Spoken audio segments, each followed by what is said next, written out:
Believe in what makes you unique, and don't be afraid to do what you know is right, even when it's not popular, even when it's never been done before, even if it scares people, and even if it scares you a little. Last month, I had a chance to speak to the 2020 class at my high school alma mater, which is an all-girls school in Los Angeles. And I said that they shouldn't see their graduation as an ending, but rather as a beginning.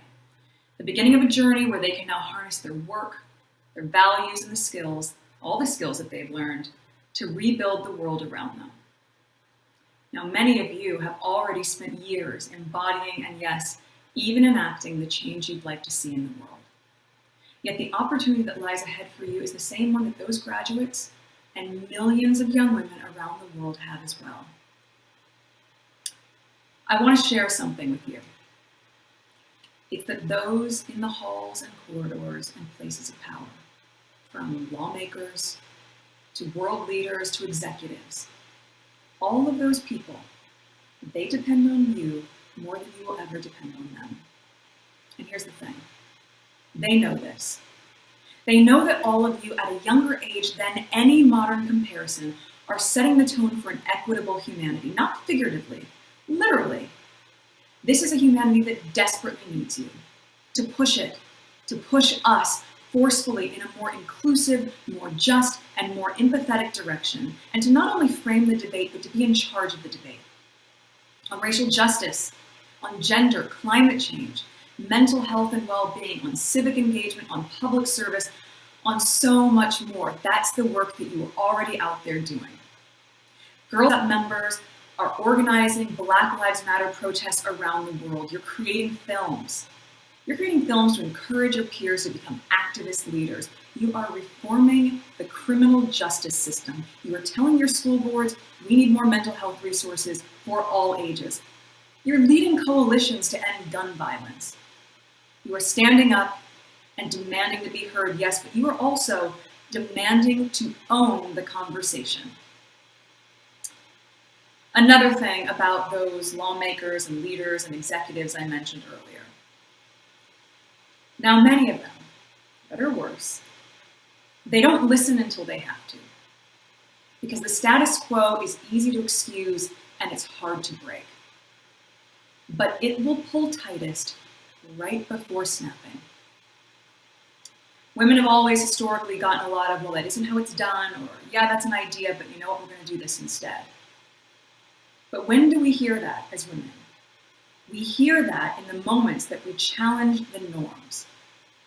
So if that's the case, I say to you, keep challenging, keep pushing, make them a little uncomfortable, because it's only in that discomfort that we actually create the conditions to reimagine our standards, our policies, and our leadership, to move towards real representation and meaningful influence over the structures of decision-making and power.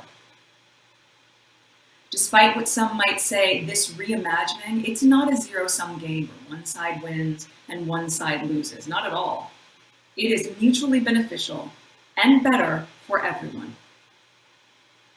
Because of that path to get us there will take all of us.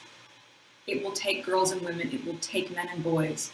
It will take those that are Black and those that are white, collectively tackling the inequities and structural problems that we know exist.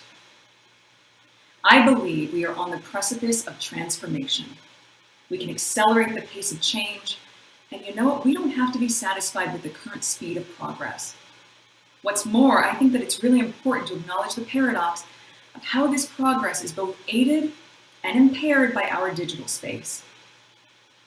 Your generation is often referred to as the digital natives, and you understand that our online world has the power to affirm and support as much as it does to harm.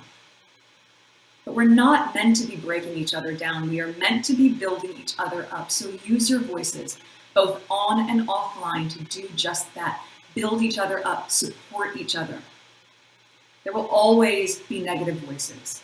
And sometimes those voices can appear to be outsized, and sometimes they can appear to be painfully loud, but you can and will use your own voice to drown out that noise. Because that's what it is.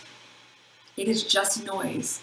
But your voices are those of truth and hope, and your voices can and should be much louder. I know that you've already done so much and made so many people's lives better.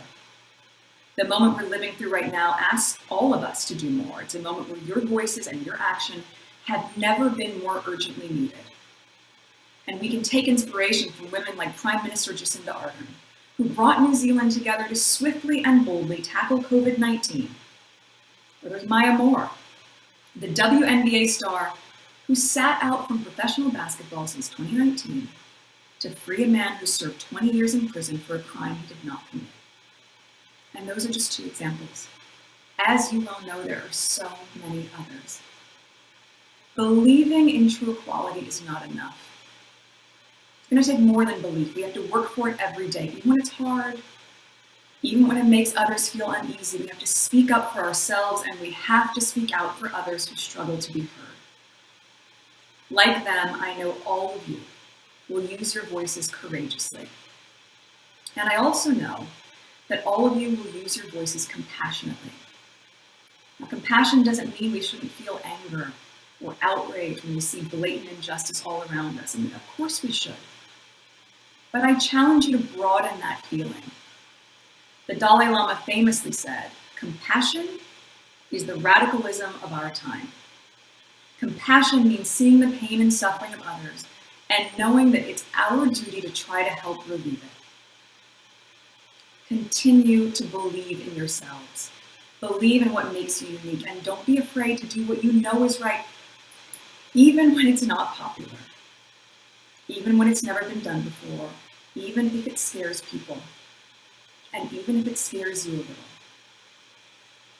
Now, under normal circumstances, we would have come together in person for this, and I wish we could. Yet there's something interesting about each of you being in your own community right now. Because our communities are a drawing board for change. They're where your values and beliefs can be manifested and molded into something tangible.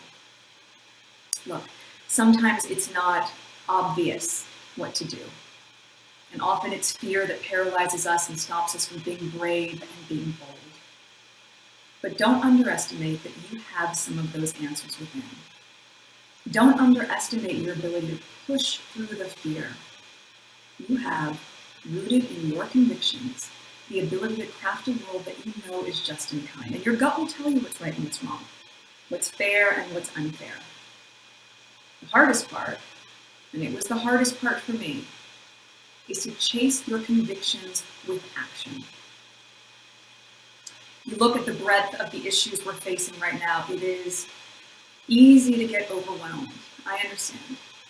So be where you are in the moment. The growth and the change that you're pursuing might not feel like anything day to day. But when you look back, I promise, you will see that it all adds up. We make better communities and a better world for ourselves, step by step. And the pace of those steps is getting quicker. It's in looking at the aggregate, looking at the big picture, that you can see how far we've progressed. I am extraordinarily proud of what you've already accomplished. Please continue to honor the conviction and the compassion that's awoken within you.